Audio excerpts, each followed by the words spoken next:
feds are trying to fuck him. What I was going to say is, isn't it crazy that they're breaking into his place and making this gigantic deal about it? And maybe they deserve to. Maybe it's righteous. But yet no one's clamoring to release Ghislaine Maxwell's list of clients. No one wants that. The FBI is a criminal organization. It doesn't mean that the Trump organization isn't a criminal organization. That is too. But these are criminal organizations. The feds, the CIA, all of them. They're fucking criminals. Their job is to break the law. Their job is to wire to, to do it. Yeah, here we go. What does he say? Give me it from the beginning. People for a long Give me it from the beginning. decision to host this event. Well, I've known these people for a long time in Saudi Arabia, and they've been friends of mine for a long time. They've invested in many American companies. They own big percentages of many, many American companies. And frankly, what they're doing for golf is so great. What they're doing for the players is so great. The salaries are going to go way up. The PGA was not loved by a lot of the players, as you know, for a long time. Now they have an alternative, and nobody would have ever known there was going to be a gold rush like this. I think nobody ever knew that they were going to be paying signing bonuses. The prize money was going to be much higher, 4, 5, 6 times higher. So instead of $1 million, you'd win 5 or 7 or 8. A lot of money, and it's even going up. So, but the PGA Tour hasn't reacted well. You're so closely associated with the city of New York. Yeah. You, of all people, understand the passion surrounding 9/11. What do you say to those family members who protested earlier this week and will be doing so again on Friday? Well, nobody's gotten to the bottom of 9/11, unfortunately, and they should have, as to the maniacs that did that horrible thing to our city, to our country. Yeah. To the world. He's right So about that. really He's right again, but by I the can way. tell you that there are a lot of really great people that are out here today, and we're going to have a lot of fun, and we're going to celebrate, and money's going to charity. A lot of money's going to charity. And you have really the best players in the world. You have the best players in the world, and soon you'll probably have all of the players. Remember this, when there's an exit, the people that didn't come, they will never get anything except a thank you from people that took advantage of them. This is truly this is why our society is so fucking insane right now. The truly wokest points are being made on a golf course by a billionaire. That's why our society has gone fucking, because he's going, we've not gotten to the bottom of it. Yeah. By the way, that's literally what every fucking far left anti-war protester was saying for my entire childhood. What that guy just said on a fucking golf course. We have not gotten to the bottom of any of this shit. We're in 7 wars. We're enriching people. And he is making that point. And it's amazing. A billionaire on a golf course is going, yeah, we don't know what the fuck happened. We're in all these wars. Like, that's what our society has gone so fucking insane that he is the wokest person on that issue. Truly. He is, that's what a fucking lunatic, like somebody the society viewed as a lunatic would say, in 2003, 2004, I mean, he's the president, we're 2022, but now a lot of people are more open to it. They're going, yeah, man, here's the reality. We just don't trust anybody on anything anymore. And the government's going to have to earn that trust back. The FBI is going to have to earn that trust back. The FBI had a 2-year, very politicized investigation saying this guy was a Russian asset. They came up with nothing. Okay? Trump's got all kinds of problems. He's done a lot of shady business deals.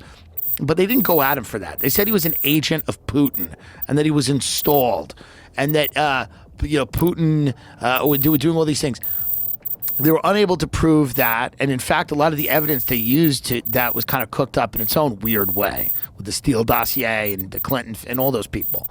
Not to say Trump's not dirty. I'm sure he's fucking dirty. He's a real estate billionaire in New York. What are you, nuts? Of course he is.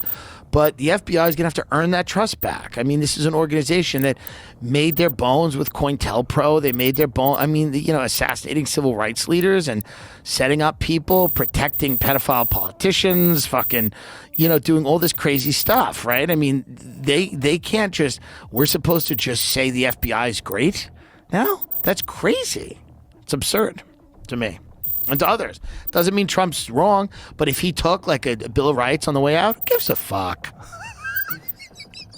The Bill of Rights. Yeah, he grabbed a Bill of Rights or something on the way out. Listen, the guy knows value.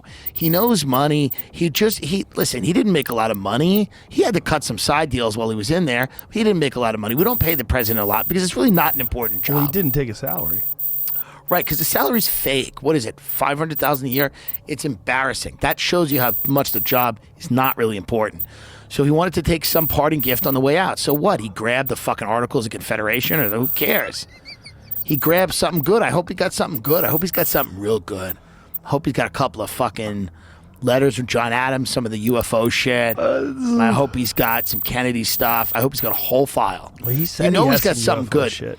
If they're freaking out like this, he's got something good. You think so? I hope. I think they're just trying to get him. They might be. Well, I think what he did was against the law. And if it is against the law, somebody made a point, like if that room is locked and in a safe and secured by Secret Service agents, isn't that a secure place for those documents? The problem is it's not the correct. Yeah, they asked him to, and I think they had a video that showed those documents going in and out of that room after they told them to lock it up, and they said they did. Oh, so he told him to lock it up. Yeah. No, I don't know what he did. And maybe What do you he mean did they something. told him to lock it up? What do you mean by that? Like what? How'd they say it? I believe what I was reading was that they probably told them where it was going to be held, and they're like, okay, if you hold them there, make sure you follow these steps, and they're like, okay, we'll follow those steps, and so then they got a video I read that showed, which I'm reading this stuff, so I don't know exactly. Maybe he did something really egregious. Hold on. Yeah. What was the video? Apparently the video showed the documents leaving that room for a period of time before they were then put back in that room. So he had an understanding with them that he's allowed to possess them as long as they're in a secure location? I had read that they had been there to look for documents back in January. Can you see if you can find that article so we can get the specifics of that? Sure. He might have done something egregious. We don't the kind of guy he is. He's the kind of guy he is. We don't know. But I also know this. After Bush got out, there was this idea that he was going to be prosecuted for war crimes. You know, that was a justifiable prosecution. But people said, it would tear the country apart, leave it alone. I don't know. If this is egregious, then it's one thing. But if it's not, then let it, Who was saying that he should prosecute for war crimes? Well, the far left and people on the left were going, yeah. They were going, flouted Geneva Convention. There's no argument that what Bush did was tantamount to war crimes. We shipped detainees to countries where we knew they were going to get tortured. We tortured them ourselves. We could have absolutely tried it for war crimes in The Hague. Absolutely. Did you see that interview with Roger Waters? No. I'm seeing it. You gotta watch it. Okay. You gotta watch it. Yeah. Roger Waters throws it all in his face. Yeah. Because he's talking about war criminals and shows a photo of Biden. Right. And they're like, why are you showing your last thing was all anti-Trump, and his last show, Right. Trump, with a pig's body, there was a bunch of wild anti-Trump shit. Yeah. And in this, he talks about war criminals, and he shows photos of war criminals, and one of them is of Biden. Yeah. And sure. so CNN was pushing back against it, but Roger Waters, pull that video up because it's fucking wild. Yeah, Biden supported all that stuff too. Roger Waters is very well versed politically. in He everything. really understands what's going, and it's interesting to watch him being. I forget who the journalist was, but here, let's play the video because it's pretty interesting. Here it goes. Yeah, this is it. This is it. Go 7 ahead. minutes long. Go ahead. Give me some volume. Politics, he's amping them up to 11. Last time out, he preached against Donald Trump and in favor of Palestine. This tour, twice delayed by COVID and ominously titled "This Is Not a Drill," includes references to police murdering black men, semi-automatic weapons and abortion, and giant video screens in the shape of a cross. Waters guitarist Jonathan Wilson has explained why Waters' tour differs from those of fellow older classic rockers. Quote, even the Stones or members of the Beatles, it's more of a trip down memory lane than it is a current show. The activism, that's sort of the key to the whole thing. As a longtime fan of Waters' music who doesn't always agree with his messaging, I wanted to ask him about his mix of performing and preaching. Things got a bit animated. So here's the quote, as I understand it, begins the show. If you're one of those, I love Pink Floyd, but I can't stand Roger's politics, but you will.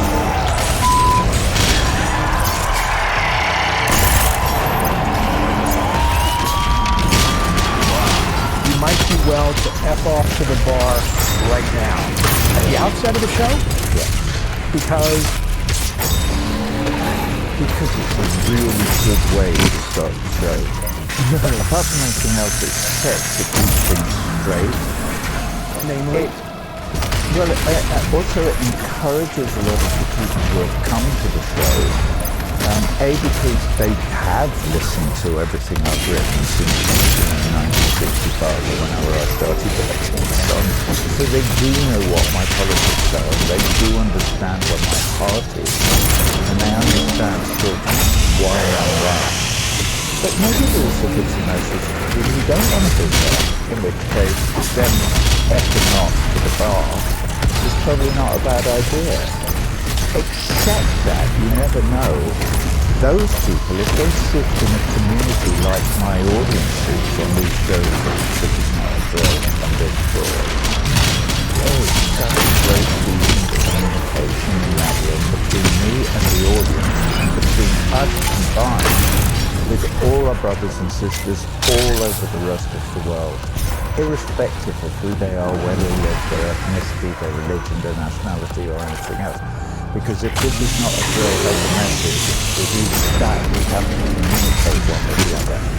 To the guy who says, shut the F up, play the hits, do you want him, as long as he doesn't shout it out, do you want him in the arena?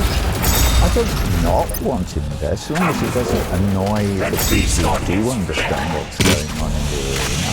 I'm happy. So I'm saying, like, do I have to buy in? Does a person in the crowd have to buy in to the message? I've always loved the music. Right. Some of the messages I can buy into, and some I can't. I've only got one message. Two strangers passing in the street, by chance passing along with me, and I am you, and what I see is me. That is my message. And that was on Medal, which was in 1970. And basically, my message hasn't changed. I recognize your humanity, but I recognize all the Russians and the Chinese, and the Ukrainians, and the Yemenis, and the Palestinians. Are you an equal opportunity offender on this tour? Here's why I ask. I remember the last tour. Of course, I came and watched. Very much, about Trump. And in the current show, you've got a montage of war criminals, according to you, and a picture apparently of President Biden on the screen that says, just getting started. What's that all about? President Joe Biden? Yeah. Well, he's fueling the fire in the Ukraine for a start. That is a huge crime. Why won't the United States of America encourage Zelensky, the president, to negotiate, obviating the need for this horrific, horrendous war that is killing? You're blaming. We don't know how many. But you're blaming the party that's not invading. Come on, you've got it reversed. Well, that's, any war, when did it start? What you need to do is look at the history, and you can say, well, it started on this day. You could say it started in 2008. Okay? This war is basically about the action and reaction of NATO pushing right up to the Russian border, which they promised they wouldn't do when Gorbachev negotiated the withdrawal of the USSR from the whole of Eastern Europe. When you say this, then I have to say, what about our role as liberators? You of all people, you have no role.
these days.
this up forever!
and feast on his flesh.